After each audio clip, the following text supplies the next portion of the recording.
funciona pelo INSS, né? A gente só trabalha com funcionários da prefeitura. Porque não é o INSS.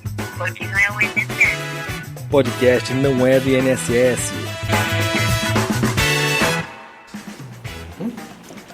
Olá, seja muito bem-vindo ao podcast Não é do INSS, seu podcast de RPPS está no ar novamente. E no dia de hoje a gente traz aqui um RPPS baiano aqui, diretamente de Santa Maria da Vitória, do estado da Bahia, Etelvina Soares, que é diretora do Instituto. Tudo bom, Etelvina? Tudo bem. Para mim é uma honra estar participando desse podcast e, como acabou de falar, o RPPS de Santa Maria da Vitória está localizado no oeste da Bahia. Diferente do que muita gente acaba pensando, poxa, na Bahia é tudo litoral. Não, não é tudo litoral, né? Conta um pouquinho pra gente então, Etelvina, como é que é o município aí, que distância que fica pro pessoal entender realmente qual que é a situação de vocês aí, até porque a gente sabe, né, muitas vezes os municípios dependem de capitais também, para alguns diálogos também, então para entender como é que é a realidade de vocês aí também. Sim, Santa Maria da Vitória tem aproximadamente 40 mil habitantes. A capital da Bahia, Salvador, é quase 1.000 quilômetros de distância.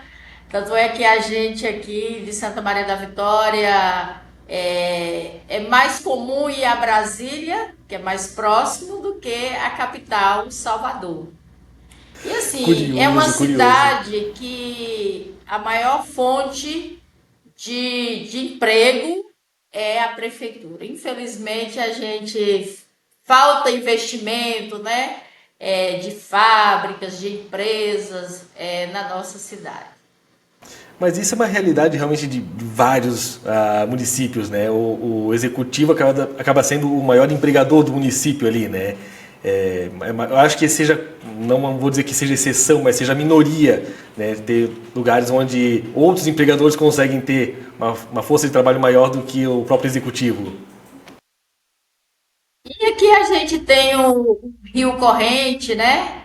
Maravilhoso. A cidade de Santa Maria da Vitória, ela é vizinha a São Félix do Coribe. O que separa é o Rio Corrente, tem a ponte, tem uma passarela, né, que divide esses dois municípios. Tanto é que é muito comum as pessoas trabalharem nos dois municípios ao mesmo tempo.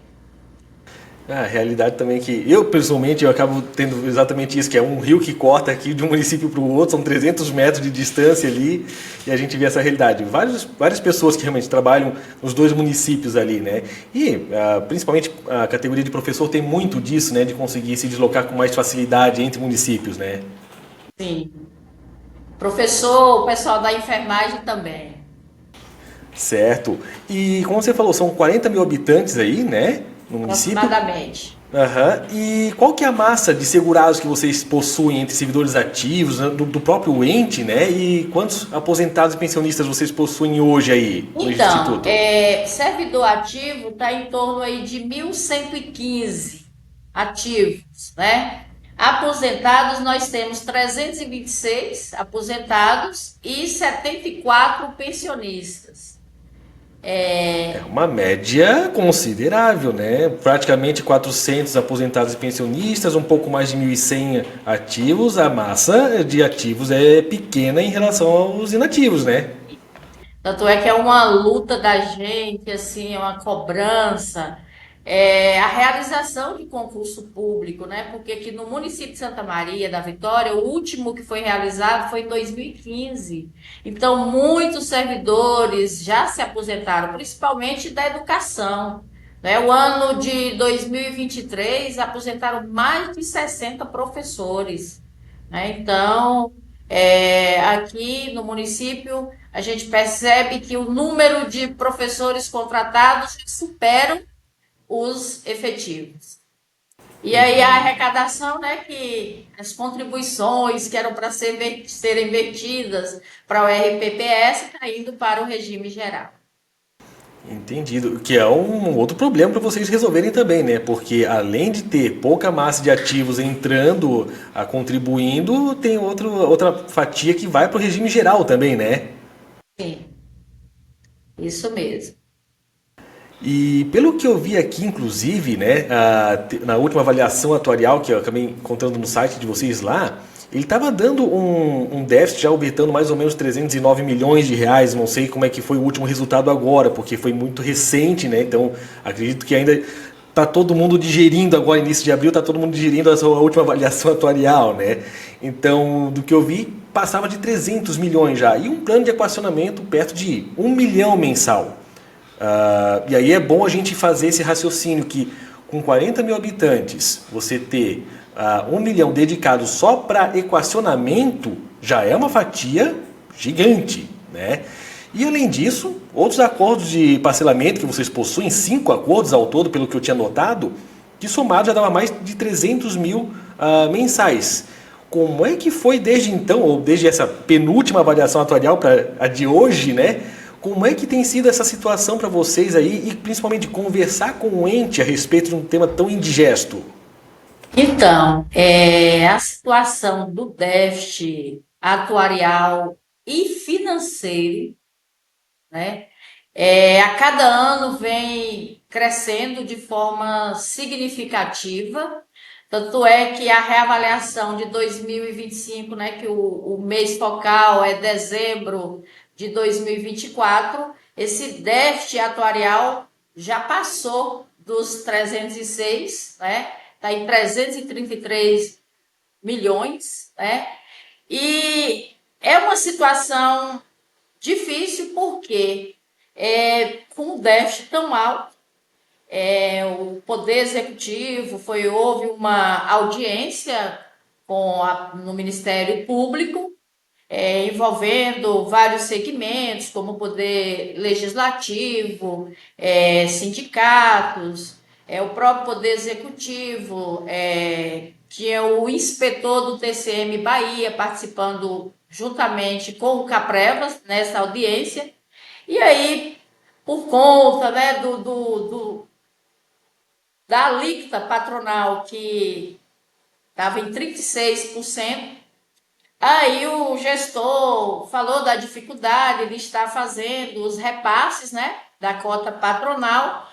Resumindo, foi definido naquela audiência, a gente sentiu sozinhos, né, o Caprevas, nós sentimos sozinhos ali, que ia reduzir a alíquota.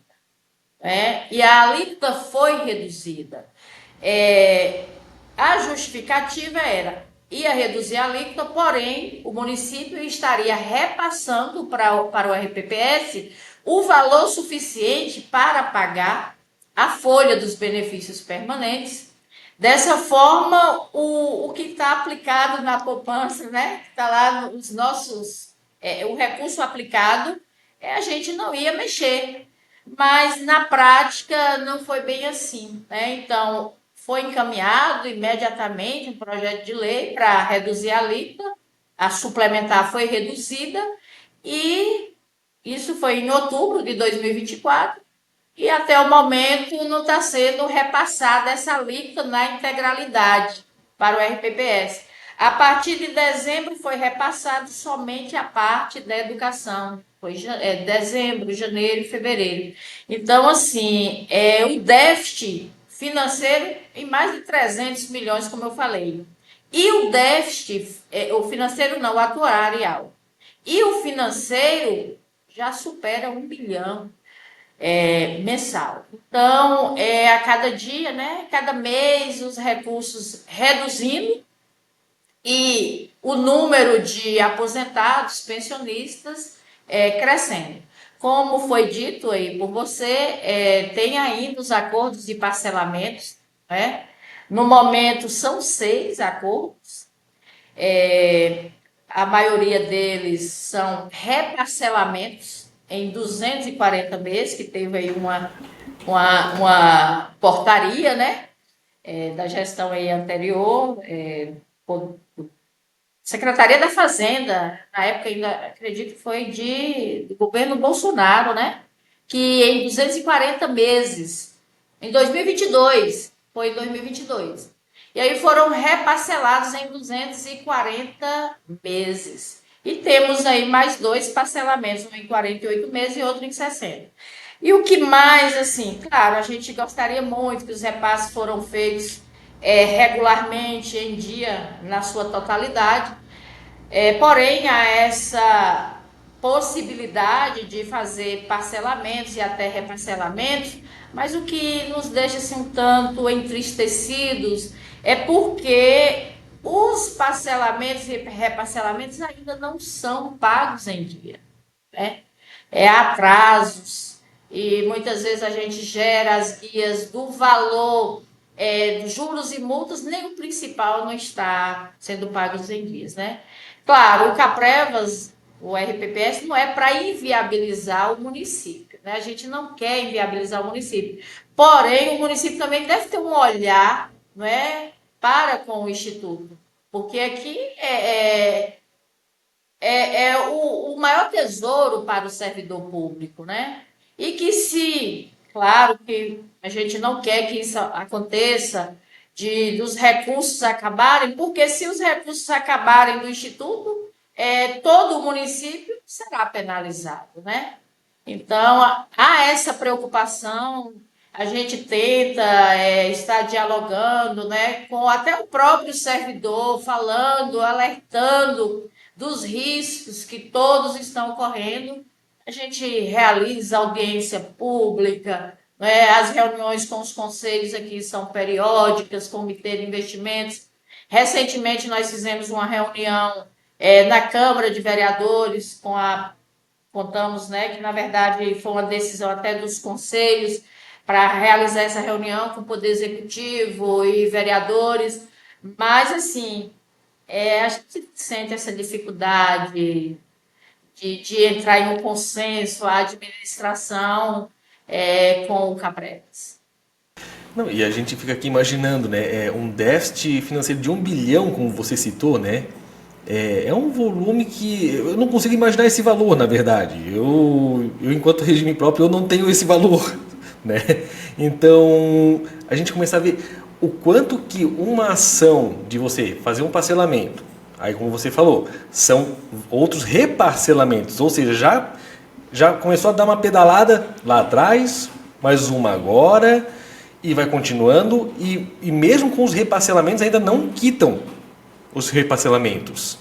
E aí o principal também acaba pagando só dos servidores que são professores. Você já começa a notar já uma falta de capacidade de honrar esses compromissos, né? É muito difícil você conseguir ter esse diálogo com o ente. Vira quase uma briga mesmo para dizer assim, eu preciso que você me pague, e o outro dizer, eu pago do jeito que der, né? Fico imaginando como é que deve ser esse tipo de resultado para vocês, essa indisposição de chegar até o prefeito e dizer assim, mas eu preciso, e senão vai virar uma bomba relógio, né? Como é que acaba sendo isso com o executivo ali para conseguir chegar num denominador a essa altura do campeonato? Então, é uma dificuldade tremenda. A folha hoje aqui dos aposentados e pensionistas já superam 2.382.000. Supera. E os repasses da parte do servidor, em torno de 700 mil. Aí quando paga a patronal, igual começou, pagar a patronal da educação, deu uma melhorada, porém ainda não é suficiente, né, para a gente estar pagando as despesas mensais. Então, para o Poder Executivo, o que é que a gente observa? A gestão municipal é como se o Caprevas fosse o inimigo da gestão.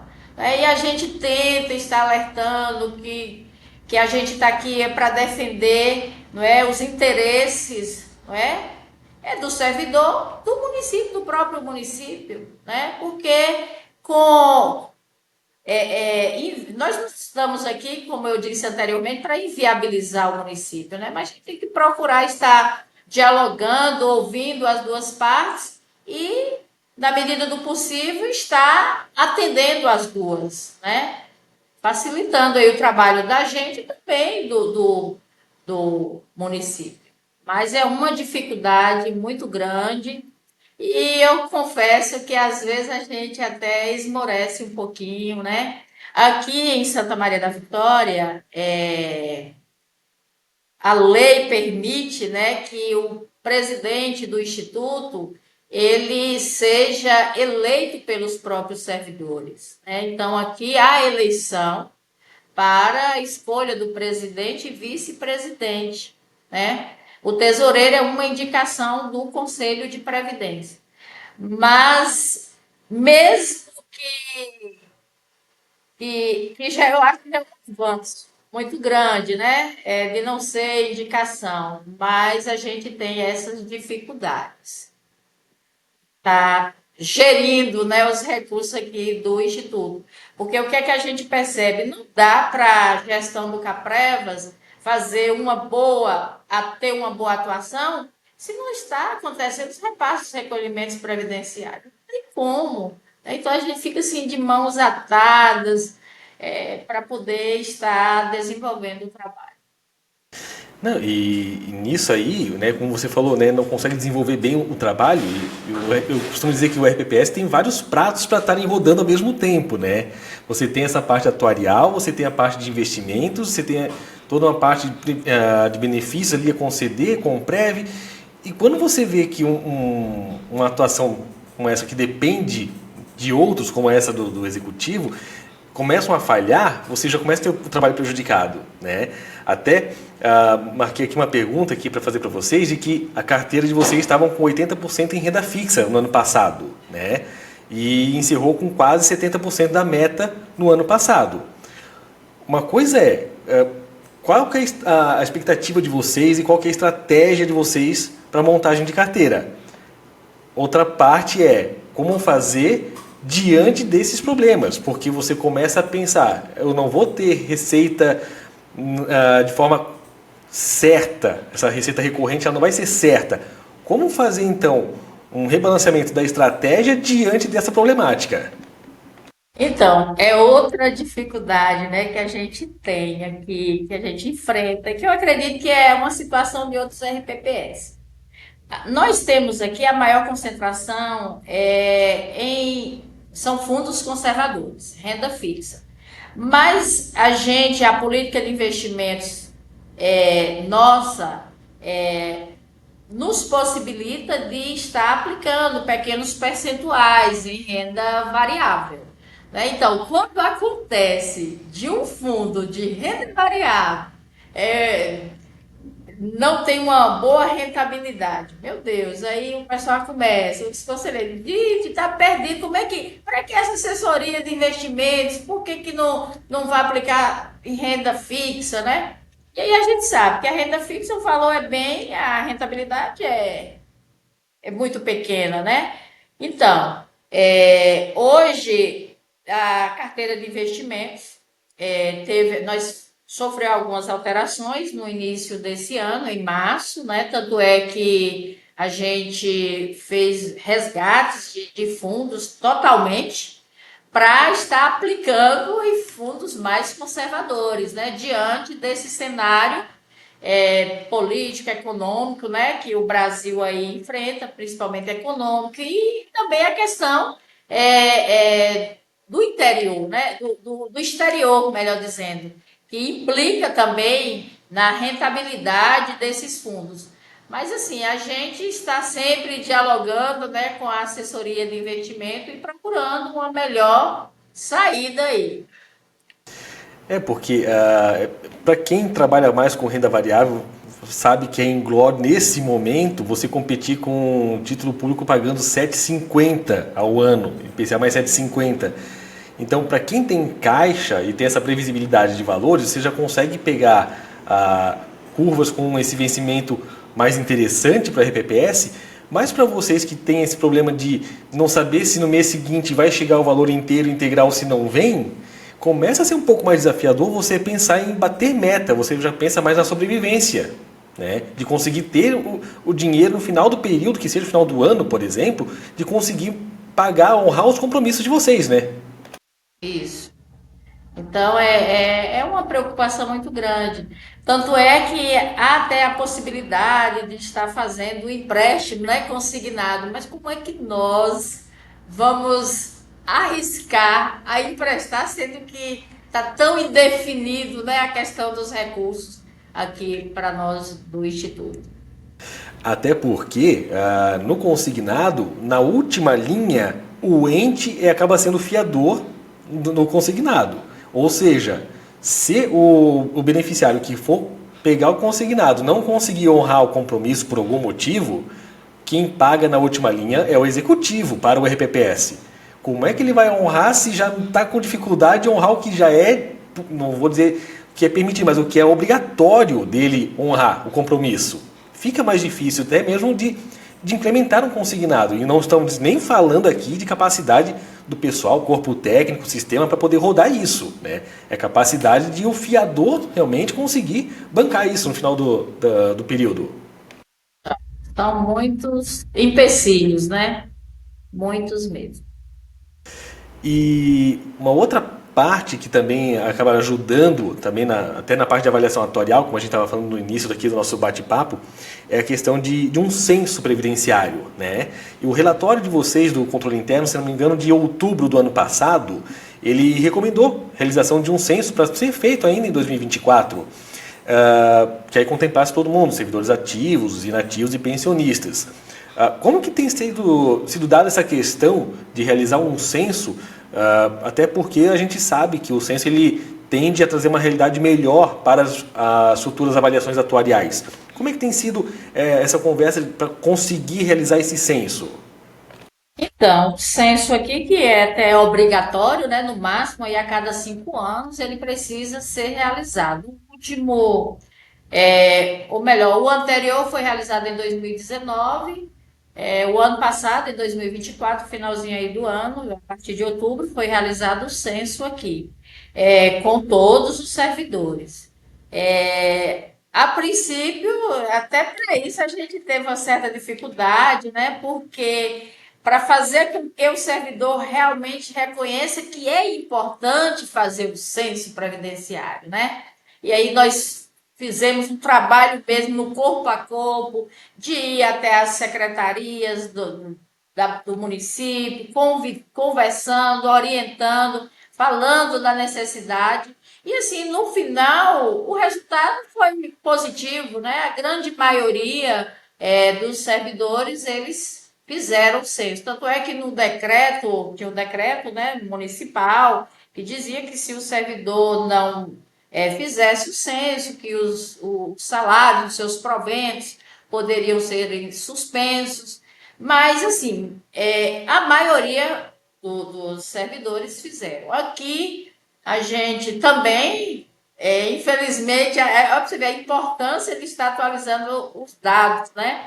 Aí tinha telefones, contatos que a gente não conseguia falar e ainda ficaram uns 5 sem fazer. Suspendemos o benefício, aí nos procuraram e tudo foi regularizado. Mas esses 5 são só de servidores inativos e pensionistas ou dos ativos também?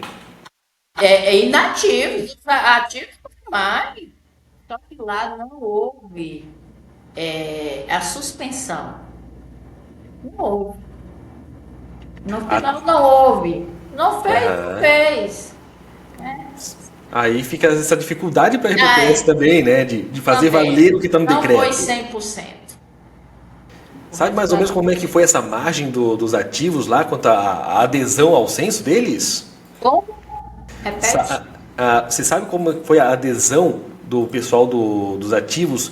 Como foi a taxa de adesão para o Em torno censo? de 25% ficaram sem fazer. Vamos lá. Que já é um Servidores número. ativos. E Que foi agora- prorrogado o censo, a previsão era de 30 dias, depois ele foi prorrogado, mas mesmo assim ainda ficaram servidores sem fazer. É que agora, tentando aqui puxar pela memória agora o novo manual do Progestão, o 3.6, que saiu em fevereiro agora, se eu não estiver falando bobagem aqui, eles prevêem uma adesão de no mínimo 80% de toda essa massa, né, entre ativos, inativos e pensionistas. Então ainda teria uma margem ainda para poder, que o ente deveria correr atrás também, até para conseguir ser minimamente satisfatório o censo, né, e todo esse trabalho que vocês fizeram também, né? e que não fica barato também, né, para o Instituto. Aliás, isso aí foi feito por vocês mesmos ou contrataram terceiros para poder fazer o censo? Precisamos contratar terceiros. Por quê? Na estrutura administrativa aqui do Instituto, não tem servidores. Nós somos dois, o presidente e o tesoureiro, que são cedidos pelo município para estarem aqui. Daqui do Instituto a gente recebe uma gratificação. Aí a gente conseguiu mais um servidor de lá para nos auxiliar administrativamente e os demais é contratação mesmo, de assessorias para nos ajudar. Então, aqui nós somos poucos, nem a vice-presidente não atua no Instituto.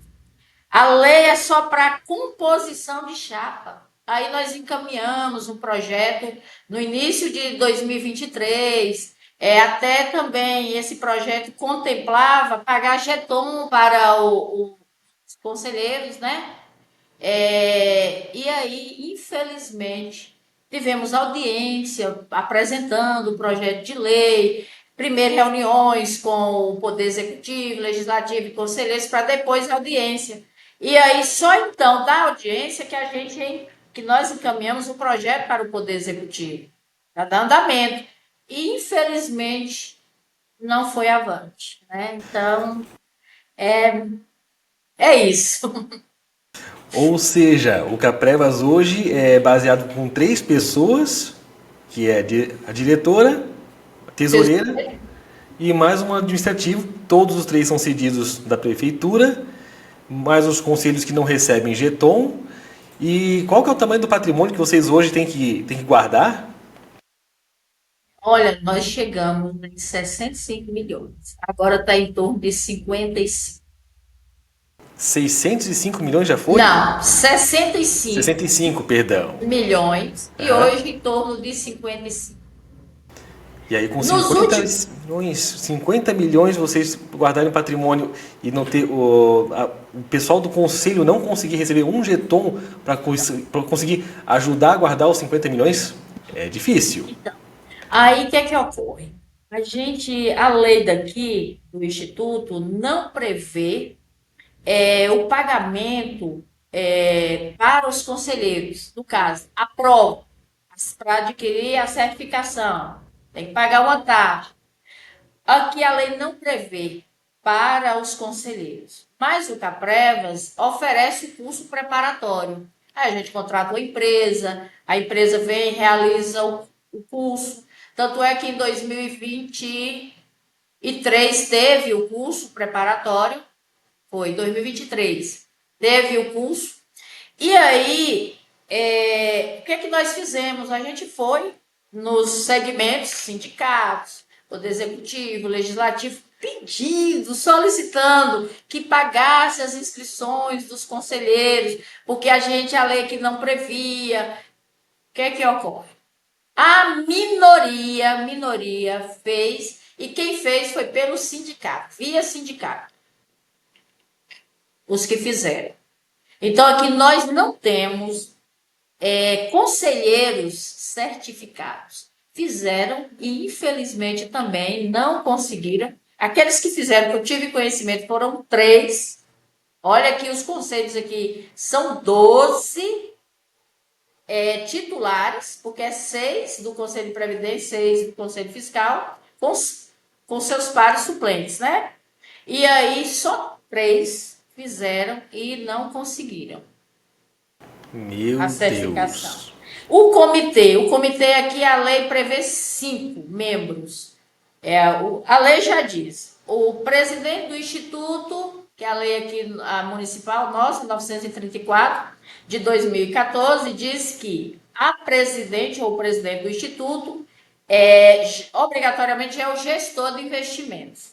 O tesoureiro é o coordenador de investimentos. E mais 3 membros que são servidores ativos ou inativos. E aí, o que é que ocorre? Nós temos 5, dos 5, 3 têm certificação, 2 não têm. Ou seja, aí então quem assume a cadeira de presidente já assume também gestão de recursos, já por tabela. Que Olha, beleza! responsabilidade. Eu vou falar uma situação que teve aqui o ano passado. A eleição aqui, ela acontece a cada 2 anos. O mandato é de 2 anos.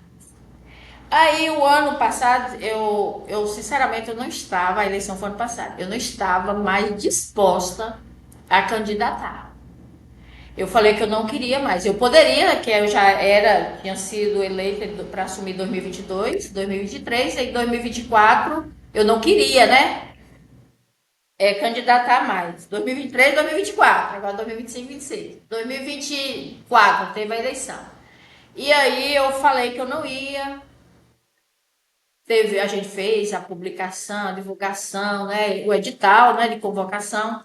Não apareceu um candidato, um inscrito.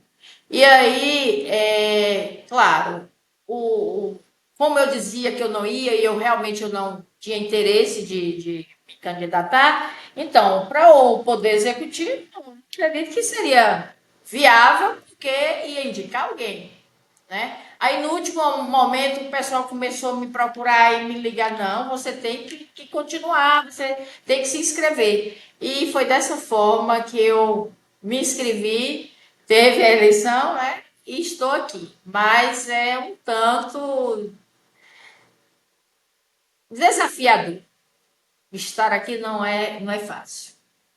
Eu acho que isso foi a palavra que melhor definiu. É um desafio mesmo, porque conseguir gerir do jeito que está hoje, né, com a perspectiva que está hoje, você não vê um horizonte muito favorável, realmente você tem um desafio pela frente, né? E assim como acontece com Santa Maria da Vitória, a gente imagina que outros tantos municípios passam por situação semelhante a essa de vocês, né? E que precisam também ser ouvidos e serem esclarecidos também sobre o que está acontecendo, né? Eu acho que isso que é importante também que se tenha. Sim. E diante de todo esse cenário, que muitas vezes a gestão do Caprevas não é bem vista pela gestão municipal. Porque a gente faz as notificações extrajudiciais, né? Notifica uma vez, notifica pela segunda vez, e nós temos hoje 38 ações de cobrança contra o município. Já estão mais que o Serasa já, hein? 38 ações de cobrança? Nós fazemos representações no Ministério Público, TCM e o TJ Bahia. E aí o pessoal vem. Mas esse advogado, esse jurídico daí, está resolvendo? Tem que estar pagando o jurídico, né? Então, muitos ainda não. Infelizmente, depende, né? E ontem mesmo nós tivemos até uma reunião aqui online com um auditor do Ministério da Previdência, né? Ele teve auditoria que no dia que ele veio aqui, eu estava lá no congresso da ABPEM e eu não estava aqui, aí depois eu até entrei em contato com ele para ver a possibilidade dessa reunião online. E aí tivemos ontem. E aí a gente colocou a gente sente que os órgãos fiscalizadores, a gente sente essa falta de apoio assim em relação à situação do Caprés. A gente já cobrou concurso público, tem representação lá no Ministério Público. Nessa última reunião que tivemos em outubro do ano passado, ficou firmado que ia acontecer o concurso público. Não tem nada publicado sobre o concurso público. Então a gente se sente um tanto sozinhos, né? Sozinhos. E essa parte deslocada como vocês ficam realmente é uma situação onde muitos acabam pegando, muitos acabam tendo esse tipo de situação, né? Mas é um desafio e a gente acaba, que se envolve em RBPS, a gente gosta desses desafios, embora sejam alguns não tão gloriosos, né? Mas a gente continua em frente, né? E acreditando que dias melhores a gente acredita que virão, né? E o mais importante que eu vejo é que a gente tem que. O que me deixa mais leve é eu sentir que eu estou cumprindo com as minhas obrigações, né? Eu estou cumprindo com o meu papel. Infelizmente, independe às vezes independe da gente. Mas o que for dentro das minhas possibilidades, eu procuro ajuda. Eu já procurei ajuda do presidente da ABPEI, socorre o Caprevas, né? Então a gente está buscando. Na medida do possível, a gente está aí na luta. E outro ponto que eu gostaria até de salientar aqui é a questão até da gente mesmo se sente assim um tanto pequeno em relação à dimensão que é isso, o conhecimento acerca da Previdência, né? Então eu me sinto limitada em conhecimento, muito limitada, para a gente conseguir atender toda a demanda, né? A essa sensação também que eu sinto. E assim, ó, eu agradeço as tuas falas, né? E até é algo que o podcast ele vem justamente para tentar amparar esse tipo de coisa, porque a gente vê tanto conteúdo de tanta gente e a gente às vezes quer ter um pouco mais do conhecimento e não consegue chegar, ou não tem a mesma acessibilidade que outros RPPS possuem, né? Então, trazer aqui a voz de vocês aqui, a fala de vocês sobre essa realidade é diferente de uma situação, por exemplo, a gente teve ano passado, salvo engano foi ano passado? Não, ano retrasado já, que eu tive 2 episódios com o pessoal de Manaus. São nível 4 de progestão, tem uma equipe lá super competente, eles já nem têm, pelo menos na época, nem tinham mais assessoria de investimentos, eles estavam tocando por conta própria. E aí nós temos de um outro lado, gente que não sabe se vai conseguir receber o repasse no final do mês, né? Então assim, que bom que que esse canal possa servir para esse tipo de finalidade, né? Inclusive, até para quem nos acompanha aqui, episódio passado, falamos com a Maris, que é a atuária e que estava com a gente na BIPEM lá, quando a gente se encontrou também, Teovina, né? Conseguimos falar com ela aqui, já temos alguma coisa já aqui para o pessoal conseguir conferir um pouco mais de atuária, que é um tema mais difícil, né? E que o pessoal possa aqui, vendo vocês, também se sentirem um pouco acolhidos e também compreendidos sobre a situação, né? Que vocês também vivenciam e que outros também já estejam vivenciando de igual forma, né? Então, Teovina, muito obrigado por você ter aceitado o convite de conversar com a gente aí, diretora reeleita então do Caprevas, né? E que você possa seguir o teu caminho aí com muita firmeza, né? Que a gente sabe que vai precisar, é um período desafiador. E deixamos aqui o espaço aberto para você aqui, para o pessoal que tiver dúvida, que quiser entrar em contato com vocês, tirar trocar mais figurinha mesmo com vocês aí, porque, como eu disse, tem gente que está igual vocês, então o espaço aqui aberto para você. Então, agradeço imensamente, né, mais uma vez, pelo convite que foi feito a mim, estar participando. Esses poucos minutos para mim foram muito valiosos, pode ter certeza que aprendi muito aí contigo, né, e o telefone aqui do Instituto é o 77 99898 6400. Só retificando, ou melhor, retificando mesmo, eu estou na presidência aqui do Caprevas, já estou indo para o 4º mandato enquanto presidente. Tesoureira, como de 2 em 2 anos, né? Aí tem a reeleição, fui reeleita. Aí depois não podia mais, aí me indicaram para tesouraria. Aí 2021 foi tesoureira. E aí agora, no caso, teve um mandato e agora mais um, né? São 4 mandatos aí de presidente. Maravilha. Nas redes sociais, onde é que está o Caprevas também?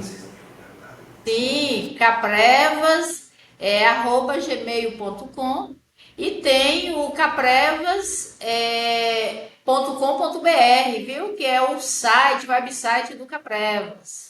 Visita. Aliás, um site muito bom ainda, hein? Um site de vocês muito bom, que eu dei uma conferida por lá também, tá? E para você que nos acompanha aqui também, siga aqui o nosso podcast, @NãoEDNSS. Estamos nas principais redes sociais, nas principais plataformas de streaming. E obrigado a você que nos acompanhou aqui. Na próxima oportunidade a gente vem aqui com mais um episódio novo para você. Até lá!